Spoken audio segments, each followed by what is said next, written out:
No, it's not.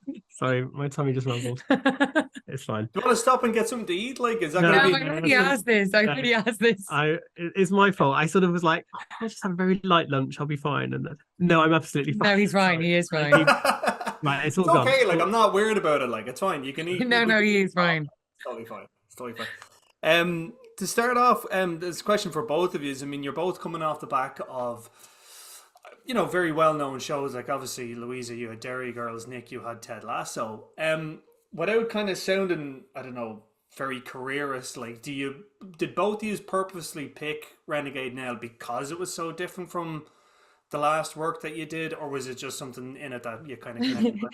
No, I mean, I think to be honest, that's like a privilege to be able to. I don't know if I certainly speaking for myself, I'm at that stage in my career where I can just kind of pick and choose what I want to do. It just so happened that it was such a change for me, and I was so lucky to be given the opportunity. Obviously, I auditioned vigorously for it, but yeah, just so happens that it's a luxury that it's so different to myself and Orla McCool. Yeah. Yeah, I feel, I think you sometimes, and again, not to be careerist, but Yeah. sometimes you might try and choose roles that are, not too similar to the stuff that you've just done because you don't ever want to feel like you're typecast or you're sort of Yeah. repeating the same kind of performance. But no, I mean, it was, I mean, I don't think I could ever have planned for sort of Renegade Nell to come around at the time that I thought, and would never have predicted the role of Billy Blind. I think but it was just in reading Sally's brilliant script, it was like, well, I'd play anyone or anything in this because they're so good. So True, yeah. I would have.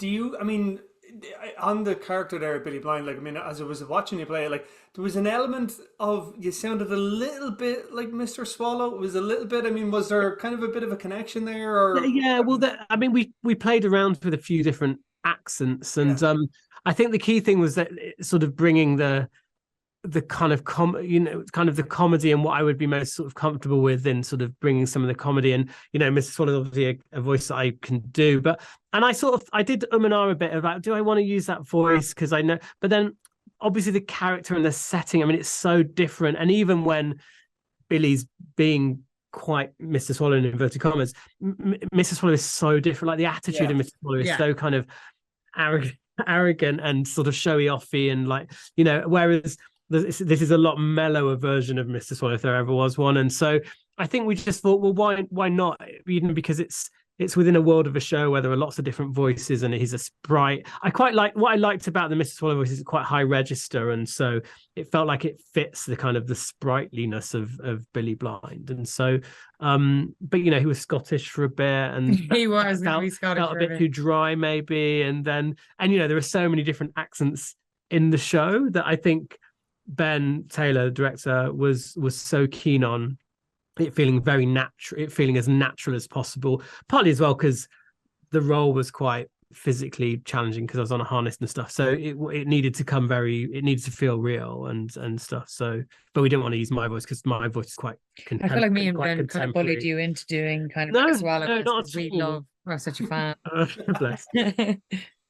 For you, Louisa, I mean, which was more challenging, getting the Tottenham accent right or doing all the like throwing people around the place and doing all the stunts?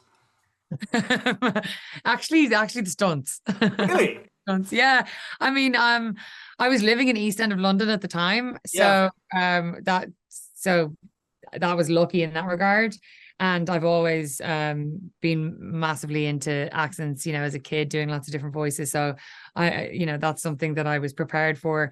The stunts, on the other hand, really not my forte. So I spent 3 months training, and amazing how they got me to the place that they did when we started filming.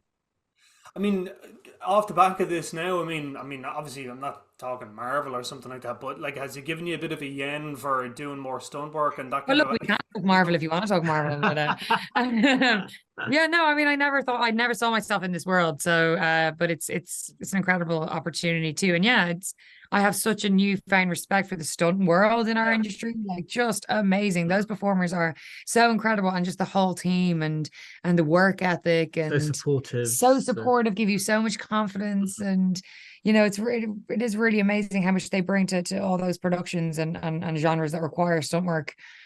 Yeah, I mean, I'm so up for stunts now. I wouldn't shy away from them, that's for sure. Yeah. I've talked to a few actors over the years who've done period dramas, and like there's one thing that they've all said, which is, and I'm just curious if this is true or not, but that the costumes are really like not horrible, but like they're very like it's work when you're putting them on. As in like you're really kind of like sewn into them, and like it can be quite like restrictive. Was that the case? Yeah, I mean, it's particularly for you, obviously, and sometimes for me, Obviously. wearing a harness underneath the costume, and they're very detailed, intricate pieces. I felt I was lucky because because I was always in a harness, so because I was always in a harness, they sort of built the costume around it, so there was a lot more give to it than it might first appear. But I think some of the stuff you probably had to wear was some of the stuff I had to wear, but yeah, I mean, I was lucky. I was dressed as a man for most of it, which is actually incredibly comfortable. So I got lucky, but also the costumes does so much to the playing of the roles and putting you in that time. So, I think we're always lucky. We're always grateful for those details. Yeah, I mean, that's actually a good question for both of you. I mean, like, I suppose, was there a shortcut into the world for you? I mean, like, were you told to watch, like, I don't know, The Princess Bride or something like that, or any kind of way to get into that world? Not No, really. Because I mean, now Renegade Nell, it's its own thing. I mean, there's so many different genres amongst it. There's Billy Blind there in the screen. But yeah, no, yeah. I feel like I was lucky because I could see because I came on quite late because I was doing the end of Ted Lasso. I remember that they'd shot quite a lot of stuff, so I could see, and even though it wasn't fully edited, I could see some of the kind of the vision for the show at least, and so I felt like a lot more, I guess, prepared at diving in. I mean, I can't imagine what it must have been like, sort of, like that first action sequence at the top of the first season. Imagining what that might be like from day one, sort of starting. I mean, that must be intimidating. But yeah, it's testament to the directors and the designers and everything. Yeah, absolutely. I know, like Ben Taylor is like mentioning like the Goonies and like Pirates of the Caribbean and The Favorite and all of these. But I mean, it's its own thing. Yeah. It's its own thing.